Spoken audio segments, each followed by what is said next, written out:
the horse training end of it. You know how y'all took them, some of them old Willard tails, them Mustangs, and went on with them and made horses out of them and this and that and whatever.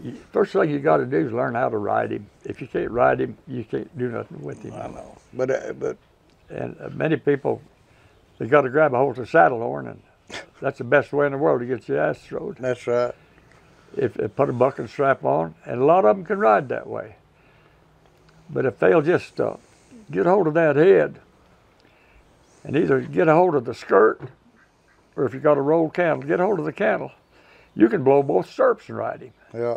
But if you grab a hold of that horn and you ever get your ass behind you, the next jump you're going to hit the ground. That's right.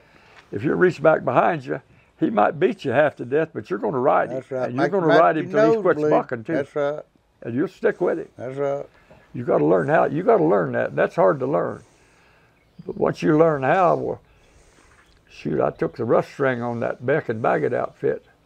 I rode one time in 9 years. And I went for a bronc ride damn near every day.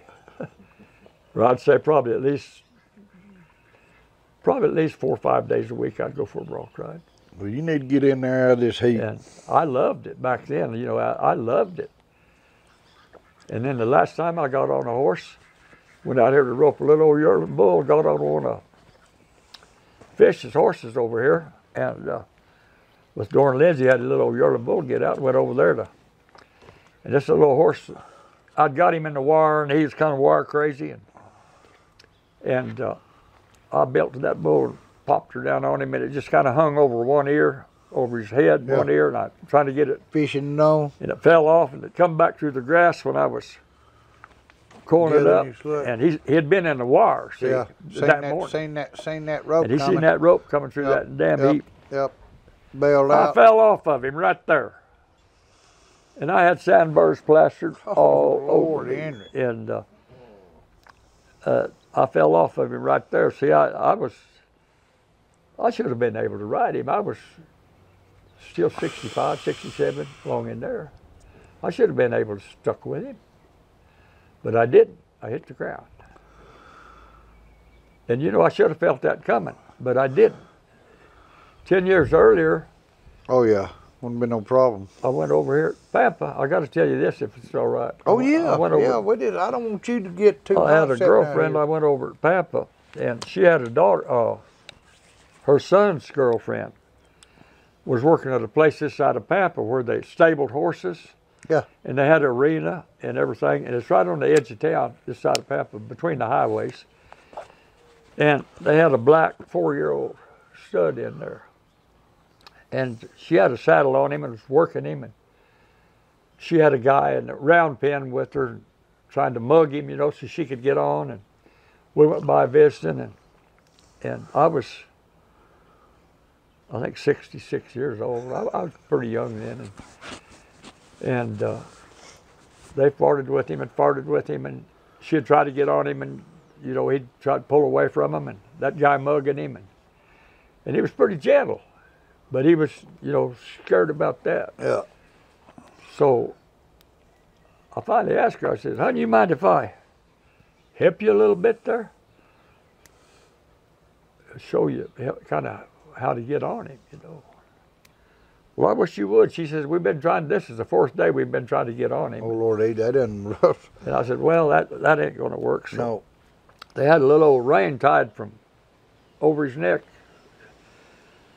Little rope and rein that's tied on it. Didn't have no end, it's just a loop over his. And I asked her if she could find me another bridle rein. So she went and got me another bridle rein, and I untied that. And I got me 2 good long 7-foot bridle reins. And she walked out of the routing pen, and that guy that was mugging, he stayed in the pen, and he had a hold of his head, and I got over and got a hold of him, and he just stood there. And by his head, got a hold of him, and I said, no, I need you to turn him loose. He said, well, I'll mug him for you. I said, no, just turn him loose. Yeah. So he got out of the pen then, and I walked up to that little horse, and he's kind of watching me kind of get her, you know, and I pull on the saddle and pop a stirrup, and he was just pretty. And I just leaned up against him, you know, and just held good, steady pressure up against him. Pretty soon you could feel him calm down, and he quit shaking, and he just kind of got calm. I just kind of leaned to get him, and then started working around him and pulling his head around and jerking on the saddle. Got up right next to him and pulled some weight down on that saddle.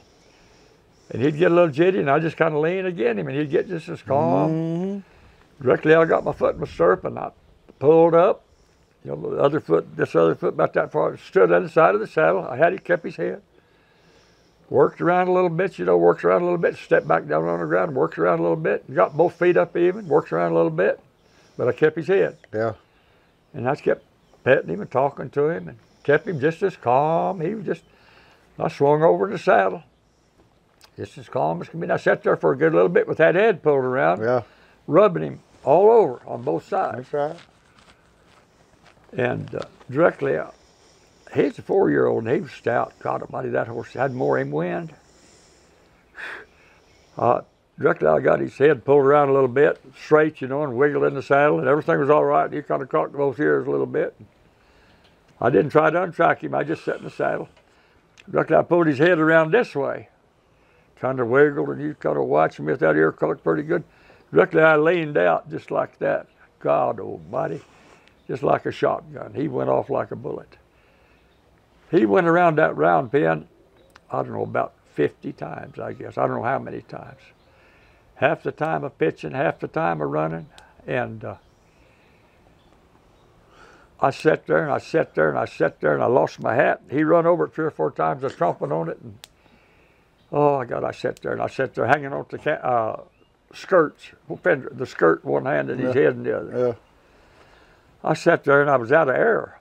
I couldn't breathe, and he just kept a going and kept a going and kept a going. And finally, he just all lathered, just run plumb out there. He just stood there heaving, and I was trying to get my breath. You know, I was sitting there. Yeah. I was out of breath as he was, and that little old girl come over there, and I finally got his head pulled around and got him kind of off of that fence, kind of out in the middle of the corral. And she come in there and says, "Well, I see now what it takes to get on him." She says, "I see now what you got to go about to get on him." But she says, "I sure know what he's going to do when you get on him." But anyways, she said, "You want to get off?" I said, "I can't. I can't get off." She says, "Well, why not?" I says, "I got to get my strength up. I'm too out of air. I can't." Yeah. I had to sit there for a few minutes before I could get off. So I sat there a few minutes and then worked him around a little bit around that fence, and he goosed one more time, but just for a little ways. Worked him around for a little bit both ways. I made him give to the right, and I made him give to the left, and I made him stop.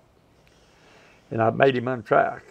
I taught him that much, and then I got off of him. But I was to give out, I couldn't hardly stand up, and I was real weak for a day or two over that. And every muscle in my body was sore. Mm-hmm. And I thought I was a better hand than that, but by golly, I found out right quick that I was getting too old. Yeah, age will teach you, you know.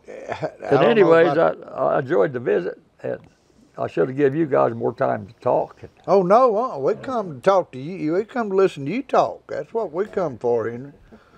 And I don't know, relate to a bunch more wrecks. It's a lot of fun. I've seen that. I'd like to. That's what we want to come back for. Tell a bunch more of these old wrecks. That's right. Just be thinking about them. Don't see how people still alive through some of them, and they are, you know. Yeah. Bad What year wrecks. were you born in? Do what? What year were you born in? 40? 40. 1940.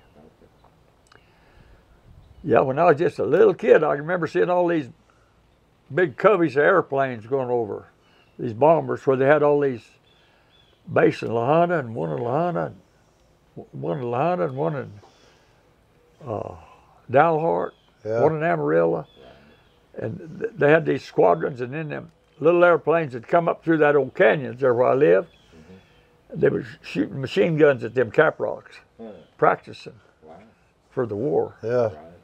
That's where they went to practice, was up there in them Badlands on them cap rocks. Yeah. I was there through all that, and I was just a little kid, and it just scared me to death, Well, imagine. them airplanes. I mean, They in come 50 over slow, caliber. you know. And we watched them coming over, and there was 13 of them, and smoke was coming out of one of them. And then it got blacker and blacker and blacker, and that one airplane then just kind of come off, Peeled off. just like so. And they was off about 8 or 10 miles to the north. Pretty soon we seen a little old white puff here and a little old white puff here. And then after a while, a little white puff there. And when it got a little bit lower, they was bigger. And you could see the parachutes. Mm-hmm. And that plane come down in Peacock Canyon and hit the ground and slid off there and slid off into Bates down there and crashed. It was one of them twin motor B-49, is that what they call them? Oh, yeah. Twin motored airplane. Yeah. And it had some big old machine guns in it. Big old. Yeah. And then when the military got up there, of course they wouldn't let nobody go up there and look at it. They made you just afraid somebody would steal something off Yeah, there. mad they would. And that machine gun and everything, they took all the shells and the machine guns, and they took all that out of it and then just left the rest of it there. You know, they wouldn't leave you nothing there that worth stealing. That's right. That's right. Well, Henry, thank you. Fuselage.